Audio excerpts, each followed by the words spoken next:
Rogan teamed up with Action Bronson, and they both got a solid workout in. And in this video, I'm gonna give you my reaction. And honestly, I was blown away by Joe Rogan's approach. Lots of the stuff that he says could come straight from an experienced trainer. If you want more strength, more muscle, less fat without going to the gym twice as fast, then download my free ebook called the Kettlebell Code in the first link in the description.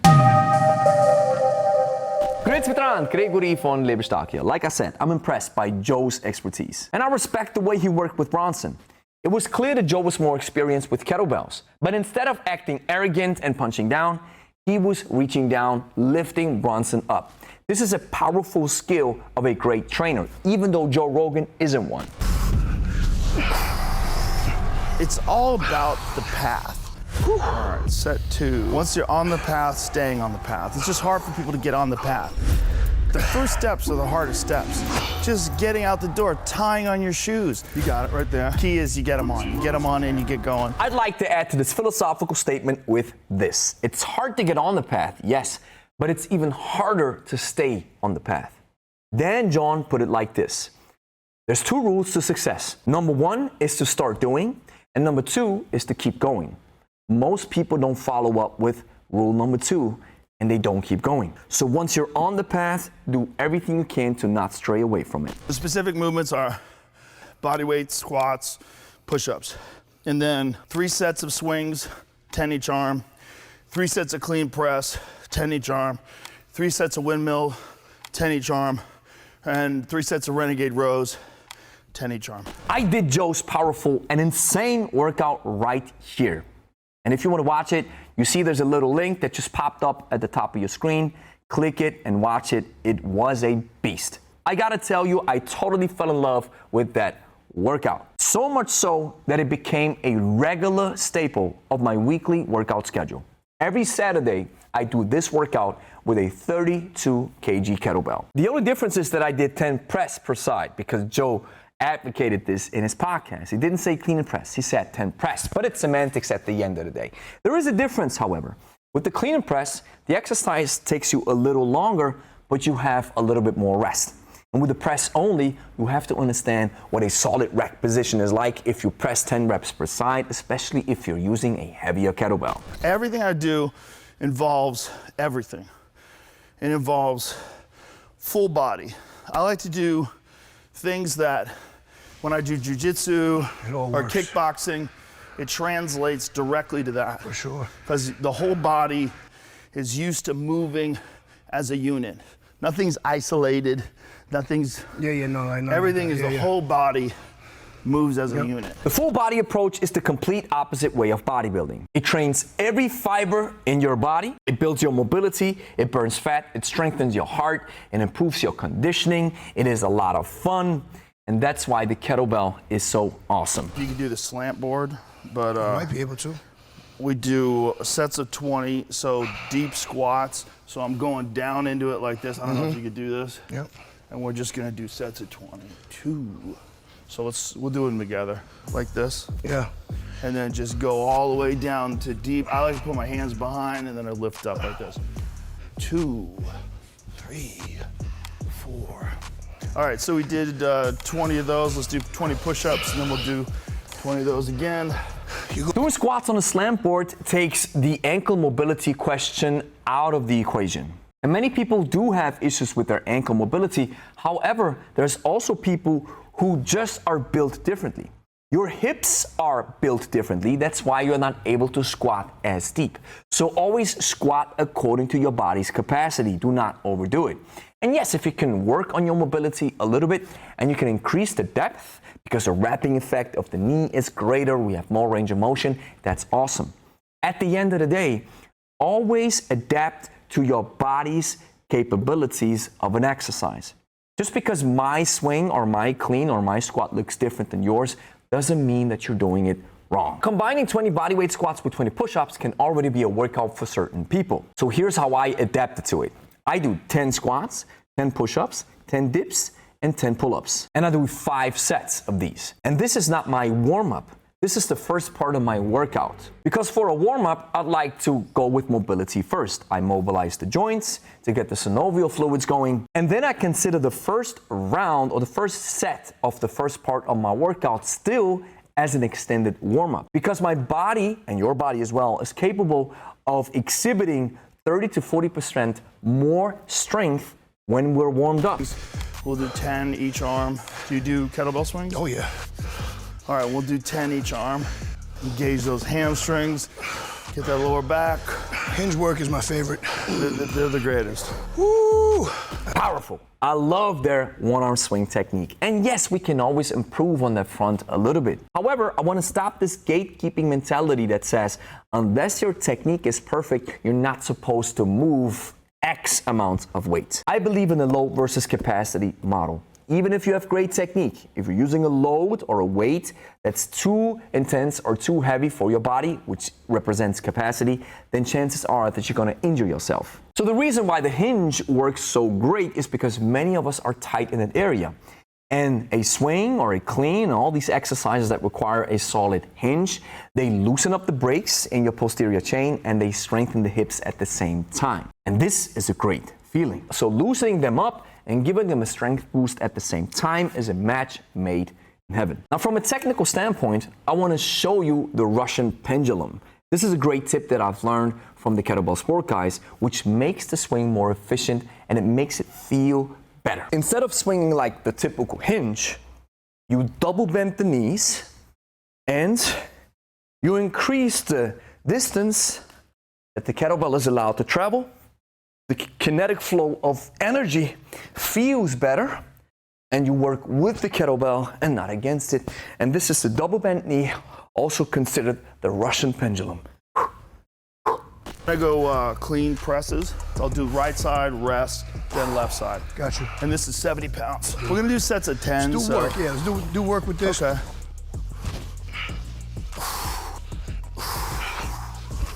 Much respect to both of these guys. A 32 kg clean and press is tough, and it's an expression of strength. Now, let me give you a few cues that you can watch out for. First of all, every time the kettlebell leaves the backswing, think about squashing fruit below your feet. Push your feet down into the floor. This will lead to the fact that the kettlebell will swing up, because a clean, a snatch, and a swing is not swinging the kettlebell away from you, but the kettlebell swings in an upward motion. Second, watch that hand insertion. 1, 2, 3. This is how I rack the kettlebell close to my body and attaching weight to my frame, to my skeleton, and not to my muscles. When I press the weight up, I follow a straight line, thinking that I want to press the handles up first. And if I drop the kettlebell back down, I keep the elbow close to my body like this. Keeping the elbow close to the body is a staple in kettlebell training. Think about boxing. And when you drop the kettlebell down into the backswing, open up your palm towards you. Now the kettlebell wants to drop. Gravity does its thing. You let it flow, and you come back.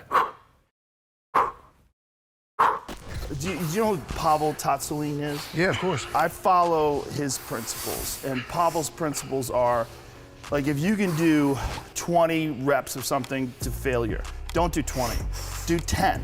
Do 10, wait a long time, like 5 minutes, and then do another 10. Okay. The idea is you want to be completely recovered before you do your second set. That way you're doing the same amount of reps as if you were going to failure. You're doing it over a longer period of time, but he That feels full like, energy. yes, full energy, full strength. He feels like strength is a skill, and you shouldn't do skills when you're tired. You shouldn't be like, I feel it shouldn't be like that.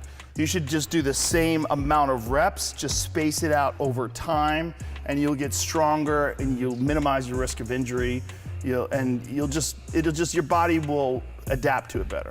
Now, if your goal is to build maximum strength and you want to train like the power lifters or the weightlifters who opt in for maximum strength and maximum power, then yes, it makes sense to pause for longer sets of time, because maximum strength work will fry your nervous system, which might lead to injury if you don't rest accordingly. Now, here's where I differ with Pavel. I consider the kettlebell as a conditioning tool and not a strength tool. The weights are way too light compared to what you can load on a barbell. And while the kettlebell does touch the strength part, it doesn't maximize it. The kettlebell to me is the best GPP tool, and GPP stands for General Physical Preparedness.